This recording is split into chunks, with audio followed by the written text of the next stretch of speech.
the team, and then they go to Brentford and find themselves on the wrong end of another defeat, and you're wondering which way this story goes next. 33 games in charge now for Ruben Amorim at Manchester United. He's taken 34 points from those matches, 17 defeats, and a win ratio of just 27%. How does this play out, Andy? For me, I think it's difficult to see it changing. They don't seem to have any kind of flexibility. I think he's made it really clear that they're not going to change formation. Well, he keeps saying he needs time. Yeah, but how long? You know, there's at some point. You know, I do believe in giving managers and coaches time, but I also believe that there has to be.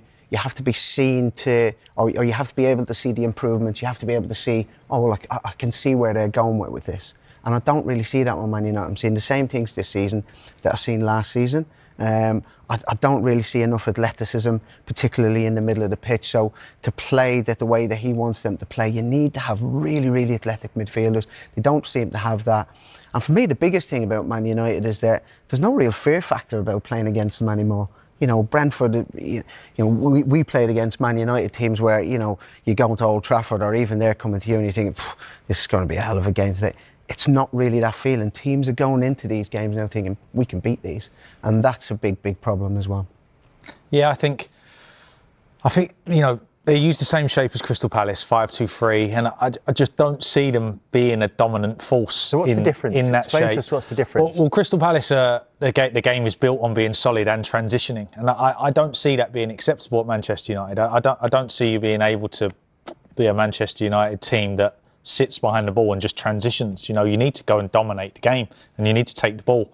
I don't think you see many top sides around Europe playing with a back five. Don't think you see many at all. So I'm still really interested to see how he does with it, because, you know, he's still obviously a work in progress. They've added a lot of players in the summer, but as Andy rightly says, there hasn't been real signs of improvement, and it looks tough for Amorim at the minute. You know, you see him having to do his press, and it looks like a real tough grind for him at this moment, which is not nice to see someone go through. And I hope he manages to turn it around, because I know he'll be giving every moment of every day to try and turn it around. And I hope they do, but it's going to need a big change for me. It's going to need something. They're going to need to put an unbelievable run of results together to start to convince people that this can turn into the Man United that we're used to seeing. Well, it's Sunderland next, before the international break. Do managers sort of feel a bit more stress about these games going into an international break, especially if you're on a difficult run? Yeah, I suppose it is a natural time for clubs to look to make changes. I love to see managers given time. As you know, I'm biased. I'm a manager, so I want them to all be given time and to be given the opportunity to show how good they are. But international breaks do tend to see more changes, and let's make no bones about it. Next Man United manager revealed as Amorim nears sack. Manchester United are getting close to sacking Ruben Amorim following Saturday's Premier League defeat to Brentford, with the Old Trafford side having drawn up a three-man shortlist of candidates to replace him. The Red Devils slumped to a 3-1 reverse in which Bruno Fernandes missed a penalty, leaving Amorim hanging by a thread. After missing out on European football last season following his appointment in November, €250 million was invested in the squad this summer to ensure better results. These have not come.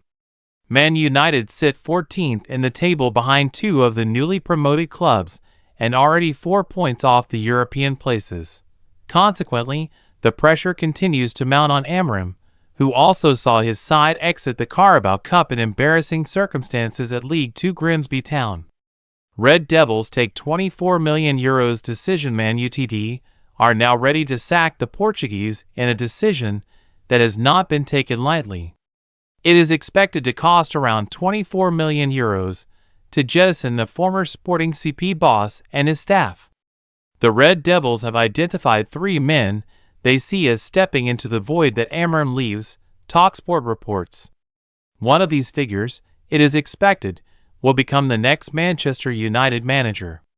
Gareth Southgate appears to be at the head of the list, with owner Sir Jim Ratcliffe known as a long-time admirer of the former England boss.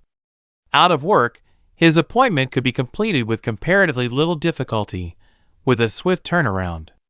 The other two men on Man Utd's managerial shortlist are both currently at Premier League clubs. Andoni Iraola has worked wonders at Bournemouth, while Oliver Glasner's Crystal Palace are the only undefeated side left in England's top flight, having led them to a spectacular victory over defending champions Liverpool on Saturday. One of these three men, Southgate, Iraola and Glasner, is set to become the new Man United manager, but which of the trio steps up is yet unclear. In any case, they can scarcely do any worse than Amorim. Sesko in trouble as Man United striker target makes transfer decision.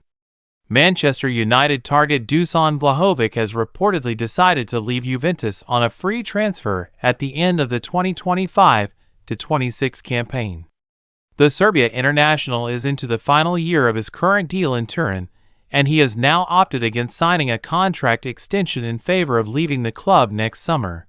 That is according to Italian journalist Niccolò Schira, who has confirmed that Vlahovic is ready to leave Juventus in 2026. The 25-year-old has enjoyed an excellent start to the new season, scoring 4 goals and providing 1 assist in 6 matches across all competitions. However, he is reportedly eager for a new adventure.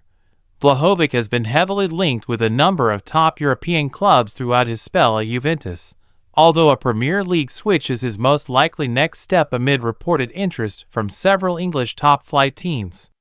Dusan Vlahovic to Man United? Manchester United were among the clubs who registered interest in Vlahovic this summer, and they have been tipped to rekindle their pursuit of his signature on a Bosman deal in 2026. Ruben Amorim's side finalized a deal for RB Leipzig striker Benjamin Sesko in August. However, he has struggled to adapt to life at Old Trafford since his arrival, and he has only notched 1 goal in 7 Man United appearances. Signing a more experienced centre-forward to ease the burden on Sesko's shoulders has therefore been touted as a sensible solution, and with Vlahovic set to be available on a free transfer next summer, Man United are likely to be involved in the race for his signature. The 25-year-old has scored 62 goals in 151 appearances for Juventus, following his move from Fiorentina for €83.5 million in January 2022, and Italian media have confirmed that he is likely to join a Premier League club next year. Romano drops Man United bomb as Amorim faces sack. The transfer window may be shut, but the market never stops, and Sunday, September 28 saw several major transfer developments. Below, Football Transfers runs through the biggest news stories from the day, including the latest on Ruben Amorim at Manchester United. Fabrizio Romano has revealed that Xavi wants to become the next Man United manager. Fabrizio Romano transfer news. Xavi wants Man United. Southgate truth. Words update. Ruben Amorim has been heavily linked with a Manchester United departure in recent weeks, but Romano has confirmed that a decision is unlikely to take place anytime soon. The situation around Ruben Amorim remains quite the same, with Man United showing support and trusting the manager. But at the same time, Man United, and especially the co-owner Sir Jim Ratcliffe, intend to see developments, and they intend to follow the situation on a daily basis, Romano told his YouTube channel. Ratcliffe has been very present in recent weeks to see what's working and what's not working, such as before the Chelsea game and after the Chelsea game. Despite winning the game, Ratcliffe wants to understand the direction of the project and to be very present.